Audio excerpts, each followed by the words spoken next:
Hey everyone, it's Trent Finnegan back here with ScoBuff Sports. Today we got another episode of Buffs Film Room. Today we'll be looking at the Buffs' 42-6 loss at Oregon last week. Obviously, very rough game.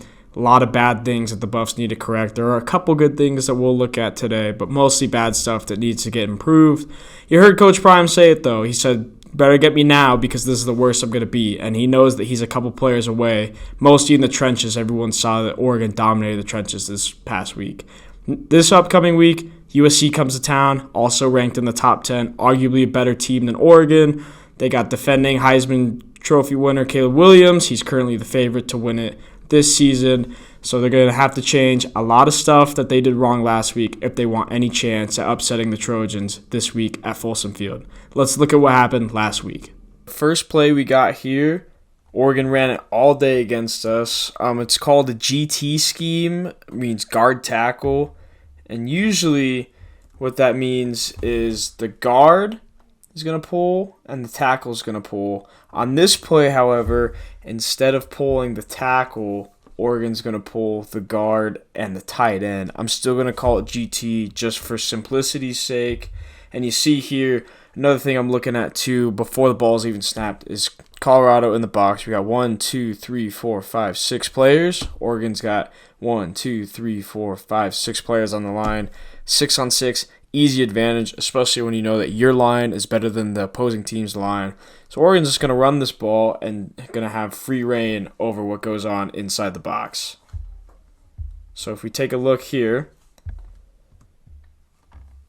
guard pulls, tight end pulls, guard's going to kick out that end, tight end's going to loop around.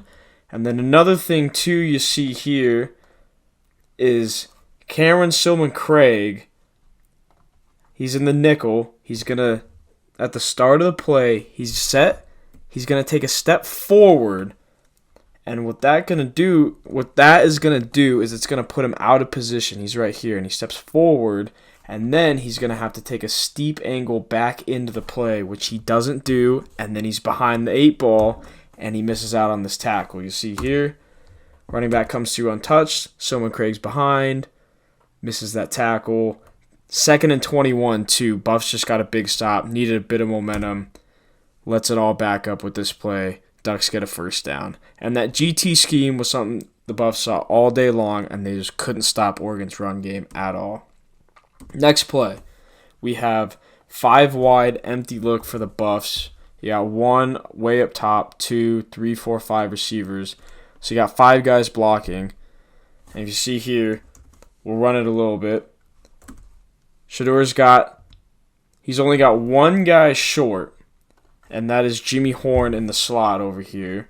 And what he's going to do is he's going to stop, and it looks like an option route, but he's going to drift outward instead of coming across the middle while everyone else clears out over the top. And what that's going to do is when Shedeur Sanders gets pressured, it's going to make it tough for him to have an outlet to throw the ball to, and instead he's going to have to take the sack because he's in the pocket. So we'll run it a bit. And another thing, too, before we run it, is if we look at the Buffs' left tackle, number 69, look at his weight. He's standing super far up while this Oregon defensive end is doing what we call a rip move underneath him. And he's just got total free reign over this play. He's going to totally dictate it. Push 69 back directly into Shedeur.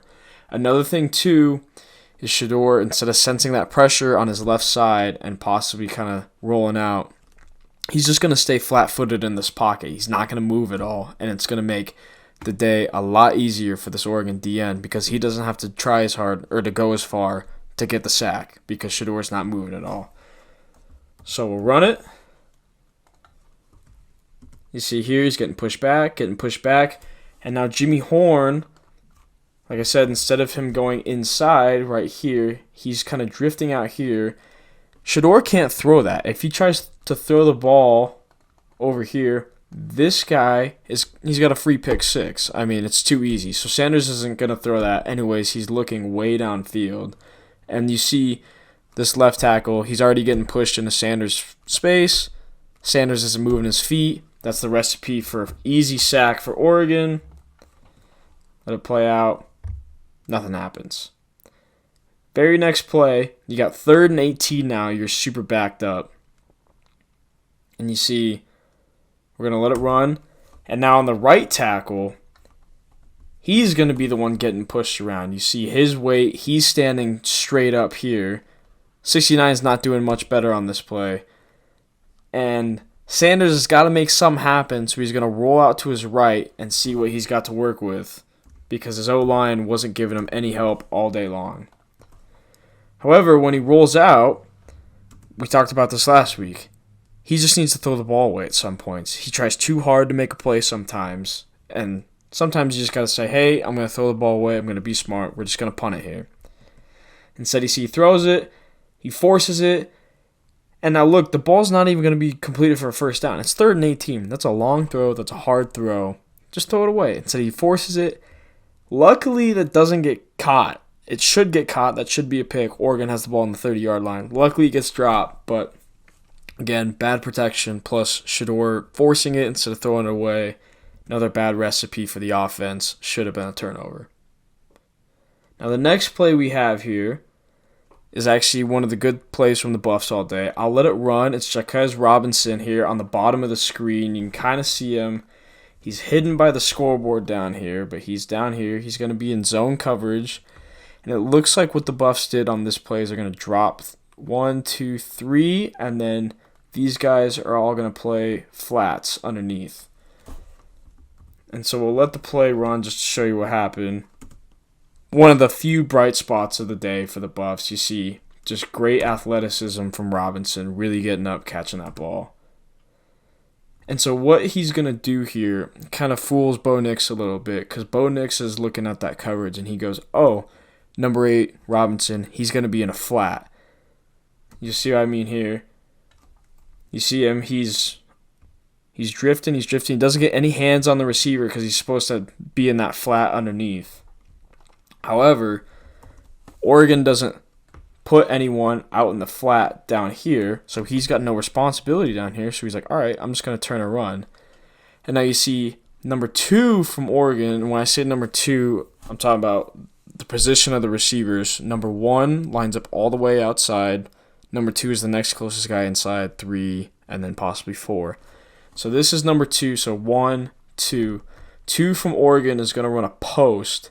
And that's going to occupy Cameron Silman-Craig. So he's not going to be able to extend all the way out here and get over top of number 1. So what that's going to do for Bo Nix is he's looking at it and he goes, I have a hole shot because, and you see it a lot against cover 2 where you got a deep half over here and a flat here. But since Silman-Craig's not getting over quick enough and he sees that 8's in a flat, he knows that he has a small window to kind of fit it in right here, but it's got to be a good ball. It's got to be on time. He's got to lead his receiver. And if you don't throw the hole shot in a good spot and you underthrow it, this is what happens.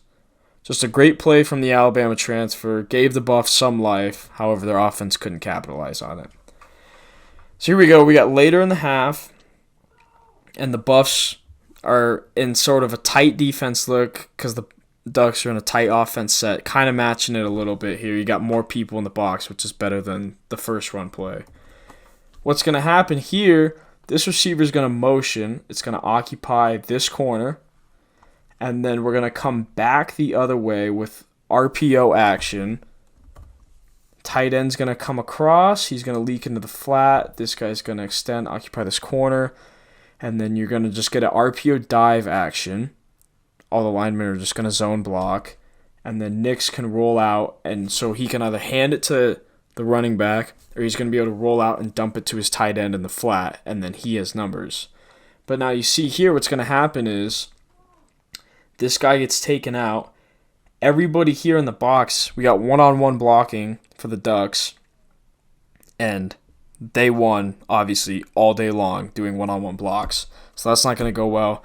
And then Woods here, he's going to see the tight end go across, and that's going to cause him to step out just a little bit. It's going to put him out of position to get this block, or to get this tackle, sorry. And then the middle linebacker, Juwan Mitchell, what's going to happen here is the center is going to double, and then he's going to get up to the second level, get up to block Mitchell. He's not going to be able to make a play. Nobody gets off the ball. Another bad way to stop the run game for the Buffs, and it's going to lead to a big play here. Let it play out. See, he gets up to the backer, turns his hips, gets 51 turned around. Woods is out of position. Running back's not going to get touched. And now you see here, line of scrimmage is the 41-yard line.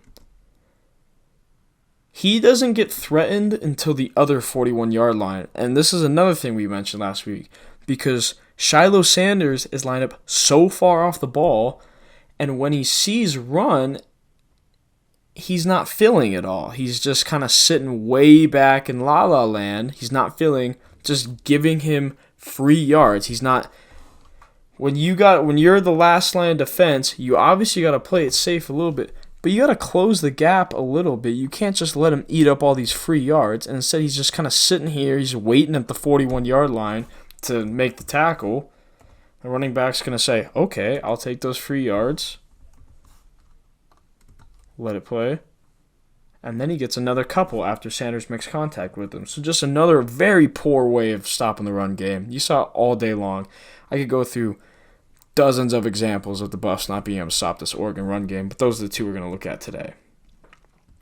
Next play, we got a miscommunication in the secondary. I'll let it play out here just to look at. You see Post is wide open for a touchdown too. Late in the first half, makes it 28-0. And now what we're going to be looking at here from Oregon is we have what's called a smash concept on the bottom. So number 1's going to run a hitch, 2's going to run a corner, and then on the top side, 1's running a post, 2's running a corner. So you see we got a deep threat to all 3 thirds of the field, and then you have a valve underneath. This running back's leaking out here, so you got a valve on both sides to check it down to if nothing deep is open. So now what's going on here is it looks like the Buffs are in quarters. He's dropping deep, he's dropping deep, he's dropping deep. But now Trevor Woods here, I don't know if this is a miscommunication or not. He looks like he's playing man because he's locked on to this guy. He's turning his hips as soon as he's turning his hips. And obviously that's going to leave the middle of the field wide open for when this guy comes back across. And something else here, when Woods sees that, like right there should be a code word to just switch it. My guy's going outside, your guy's going inside. Let's just switch it, no trouble. So as soon as Woods sees his guy turn out, he should be thinking it, and then he sees the number 1 plant and turn inside, and there should be a code word for that. Let's say it's blue for this example. So Trevor Woods, he sees that. He's looking at 1 now. Right here, blue, blue, blue, blue, blue. Let's switch. Problem solved. Instead, he doesn't say anything to switch. He still thinks he's a man, while Marion Cooper, top of the screen, thinks we're still in quarters. Leaves number 1 wide open for a walk-in touchdown. That's just too easy. This Ducks offense is too high-powered to be making mental mistakes like that. And then the final play we got here, 3rd and 6. You're down 28. Obviously, the game is pretty out of reach at this point because you just have no momentum on your side. But this is a spot where you can get some momentum. You can score here before the half. You get the ball at half. Maybe it's 14-28 by the next time the Ducks touch the ball, and it's a totally different ball game.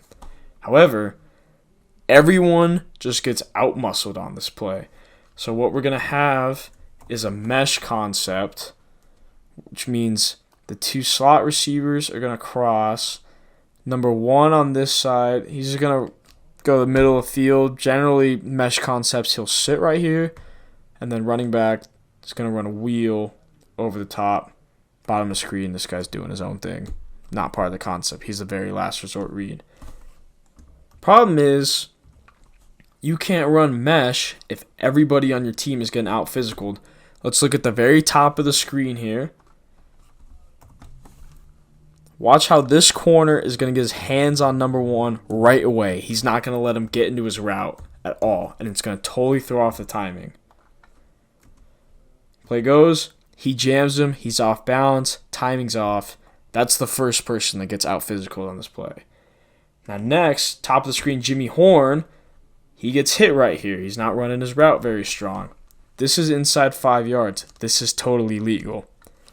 And what this happens, this causes Jimmy Horn and Xavier Weaver to run into each other, and then their route timing gets thrown off.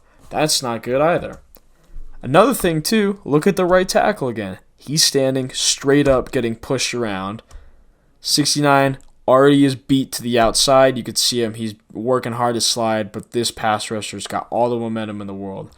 Everybody on this play is just getting totally out-physicaled, and it was just such a true description of what happened. It just seemed like Oregon wanted it more at times on Saturday, and let it play out. Evades the first sack. Can't go anywhere. Second guy gets him. So just very difficult for the Buffs, and when you get out physical, the other team wants it more than you. That's what's going to happen most of the time. That's all the plays we got for this week. Big thing next week, I think, is going to be, can the Buffs get off to a hot start? Last week, they won the toss, and they deferred, which went against Coach Prime's strategy in the Colorado State game, where he won the coin toss in overtime and gave the ball to his offense and let them set the tempo and score. Last weekend, he put the faith in the defense to set the tempo. They didn't do it. So this week, hopefully a hot start can get the Buffs rolling. Like I said, going to need a lot of things to change this week if they want to pull off this upset against USC and Caleb Williams. I think that if they do correct some stuff and if the line plays better on both sides of the ball, they always got a chance with the talent they got at the skill positions. I'm Trent Finnegan with Scobo Sports, and we'll see you next week.